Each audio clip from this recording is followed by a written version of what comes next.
Growing up was tough. I was bullied a lot. I was smart, but I was built differently from the average girl. I didn't want to go to school. I just couldn't concentrate, couldn't focus. I was terrified. That's how I learned how to run fast, is by running from my bullies.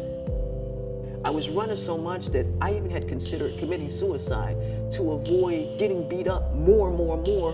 And my grandmother said, God blessed you with that athletic frame. They don't understand it, but as long as you use the gift that God gave you in that body, you're gonna go out there and you're gonna whoop some ass.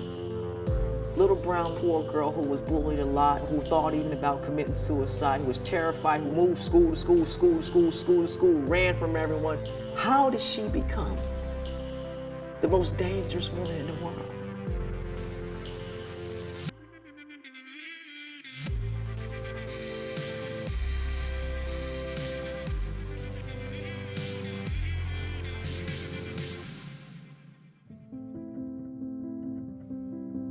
I grew up in Chester, Pennsylvania. It's a suburban area outside of Philadelphia, and didn't even know I was poor until I went to college and went on out in the world and realized that, wow, we were really poor, but we were happily poor.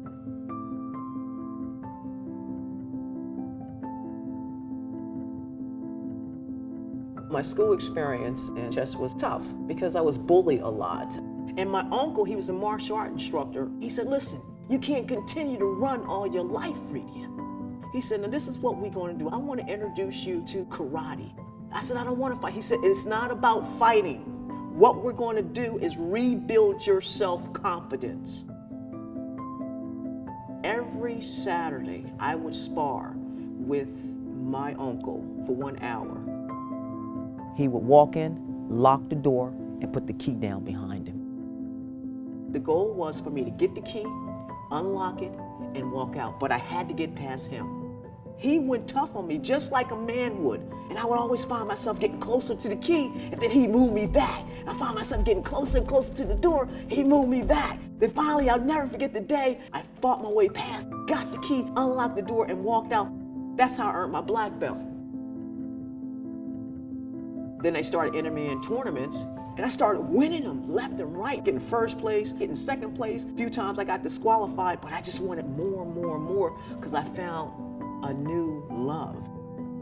Not only were my skills getting sharper and growing and improving, but I also realized that my confidence was starting to develop and grow and get stronger, as well as my self-esteem. Now, once those were all together, the rest was history.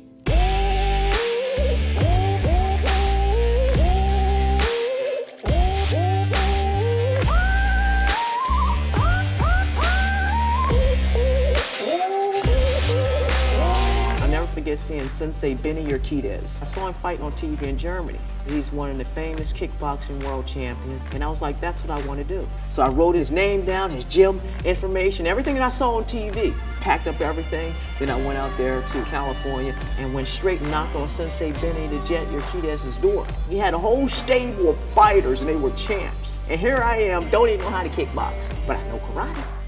I'm in this combat training center, training with some of the best world champions on the planet, and I have the opportunity to be a part of their team. I was on cloud nine. I was like a sponge. I wanted to learn everything. Then they started getting me fights, one by one, getting me fights, and I was winning. And then the next thing I know,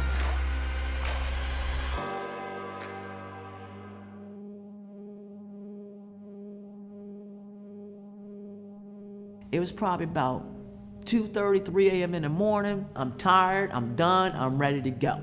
And this gentleman was there. So dude was like, look, I'll take you home. So we're driving on down. I tell him, I'll make it right here in Coliseum. Suddenly he makes a left turn, and I'm like, this is not where I live this way. He was like, look here, why don't you just give me a little, let me just stick it in. I said, no, man, I don't want you sticking it in. And I tried to bust out the door, but I couldn't because there was no knob.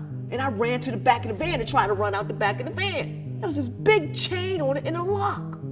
I couldn't get out. And when he tried to tackle me, I grabbed the end of his shirt tail and I pulled it over him real fast, tied it, and I swung him back. And I pulled his pants down over his shoes. Then I stepped on his chest and I said, where the keys at, motherfucker? He said, they're in my pocket. I reached in, I grabbed the keys, I pulled the chain off. I said, let me tell you something, man, when a bitch says no, she means no. And I hit him wham, and I ran. 15 years later, here I am, retired, coming in from the gym, turn the TV on, and they got him right there. Major break in the search for a serial killer.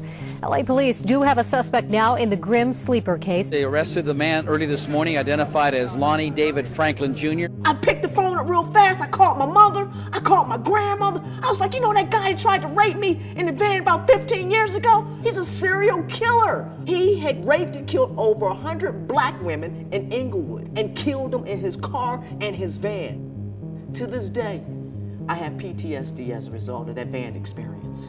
But what I didn't know then is that fight in the van was just a warm-up for what was to come.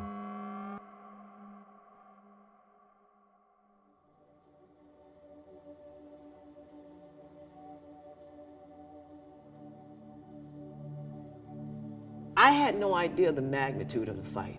It was Battle of the Masters, some of the greatest martial arts in the world. I was like, yeah, sure, why not? Who am I fighting? The most dangerous woman in the world. The most dangerous woman in the world? Valerie Henry was her name. Her record was 27-2. At the time, I was actually talking to my mom on the phone. She said, listen, how the hell is she gonna be the most dangerous woman in the world when I am? She said, you go out there and tell her that I said that you're the one that her mama warned her about. And when my mom said that, it sparked the fight in me. Press conference time come, they call us out. She says to me, I looked on the map and I couldn't find Chester. And I just said, listen, tonight you will find out where Chester is on the map. And I want you to know that I'm the one your mama warned you about. And I just stood there.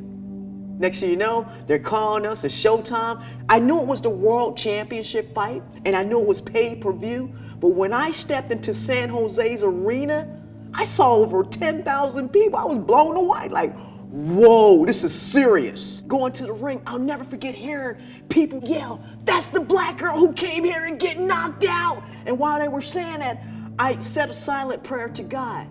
Tonight, Father, we are going to shock the world. So we fought, and it was hard.